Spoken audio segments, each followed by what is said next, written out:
Selamat pagi, siang, ataupun malam. Jadi kali ini saya akan membahas mengenai pohon filogeni yang berkaitan dengan mata kuliah biosistematika saya.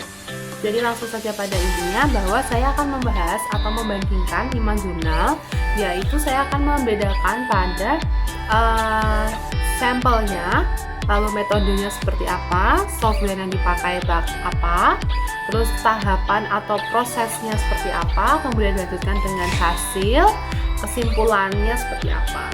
Nah, di sini saya menggunakan 5 jurnal yang membahas pohon filogeni tentang Pisces atau ikan. Baik, lanjut. Jadi jurnal yang pertama akan ada membahas tentang ikan julung-julung. Kemudian jurnal yang kedua saya membahas tentang ikan karang. Jurnal ketiga tentang ikan kerapu. Jurnal keempat tentang ikan patensiam. Dan yang terakhir jurnal kelima tentang ikan tuna. Jadi saya akan langsung membedakan langsung 5 jurnal. Jadi yang pertama sampel. Jelas tadi 5 jurnal yang berbeda, ikannya juga berbeda, otomatis sampelnya berbeda. Yang pertama menggunakan sampel pada gen CYTB isolatnya dan diambil di spesies yang sama, yaitu Hemiraphus balaud dengan 3 lokasi yang berbeda. Lalu untuk yang jurnal yang kedua itu ikan karang dengan genus Pseudochromis dan Pipschromis. Lalu jurnal yang ketiga itu ikan kerapu segar dengan 29 sampel.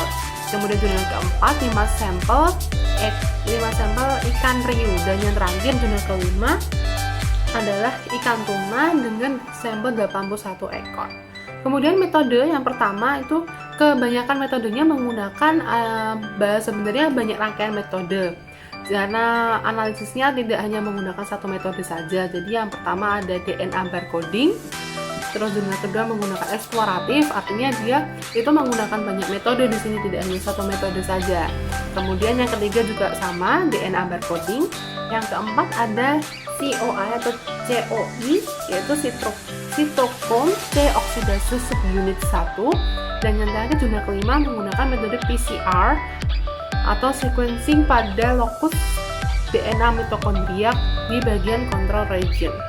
Kemudian primer pada jurnalnya itu sebagian besar menggunakan primer forward dan reserve, tapi pada jurnal 1 itu menggunakan CYTB1 dan CYTB2, dan yang jurnal kedua itu menggunakan forward dan reserve, yang jurnal ketiga menggunakan primer universal, dan jurnal keempat dan kelima sama, yaitu menggunakan reserve dan forward dan reserve. Kemudian lanjut kepada software. Jadi kebanyakan itu menggunakan software 2 antara Mega atau Blast.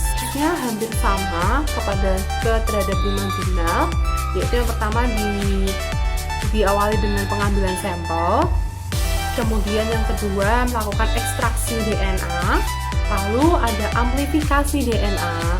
Kemudian di sini yang berbeda nanti akan pada metodenya. Kebanyakan metode pada saat aplikasi adalah menggunakan PCR. Lalu kemudian ada yang melakukan elektroforesis, juga ada yang langsung beranjak kepada metode analisis data. Analisis data ini kemudian yang menggunakan software tersebut antara Blast atau Mega. Yang kemudian terakhir adalah penjajaran atau rekayasa pohon filogeni. Lanjut ke tahap hasil. Di sini hasilnya saya membandingkan dari hasil untuk ke pohon filogeninya, yaitu yang pertama jurnal yang membahas tentang ikan julung-julung, itu pohon filogeninya direkonstruksi dengan menyejajarkan sequence sampel penelitian menggunakan program Mega dengan model UPGMA. Kemudian yang kedua mengenai ikan karang itu menggunakan analisis metode maksimum likelihood, dan hasil analisis pohon filogenisnya itu menghasilkan 5 klat. Kemudian yang jurnal ketiga tentang ikan kerapu itu merekonstruksi pohon filogeni ikan kerapu berdasarkan dari gen COI dengan menggunakan metode neck-bore joining. Jurnal keempat tentang ikan patin siam, dia menggunakan rekonstruksi konstruksi pohon filogeni ikan patin dengan software Mega versi 7 dengan metode neck-bore joining yang akan menghasilkan ada 2 clade ikan patin. Yang terakhir, jurnal kelima tentang ikan tuna, dia menganalisis filogenetik menggunakan metode neck-bore joining dengan model Kimura 2 parameter model dan diperoleh 4 clade. Jadi sebagian besar menggunakan metode neck-bore joining untuk merekonstruksi dari pohon filogeni. Kesimpulan yang terakhir saya mengambil dari hasilnya berapa clade. Jadi untuk yang pertama, karena kebetulan jurnal yang pertama pada ikan julung-julung itu mau untuk menganalisis kekerabatan dari ikan yang ikan tersebut dekat dengan ikan julung-julung, dekat dengan ikan yang mana. Kemudian yang kedua, hubungan filogenetik. Jadi ternyata ikan pseudocronis dengan Pipsicronis ini terbagi dalam 5 clade dan jarak genetiknya itu yang terdekat 0% dan yang terjauh 16,6%. Kemudian jurnal yang ketiga tentang ikan kerapu, yaitu menjelaskan secara jelas antara famili Serranidae dan Nemipteridae.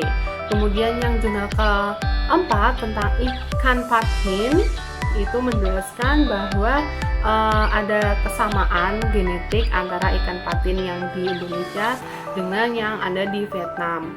Kemudian yang terakhir, jurnal kelima tentang ikan tuna menunjukkan bahwa terdapat 4 clade yang berbeda, namun tidak terdapat perbedaan genetik yang signifikan. Sekian dan terima kasih.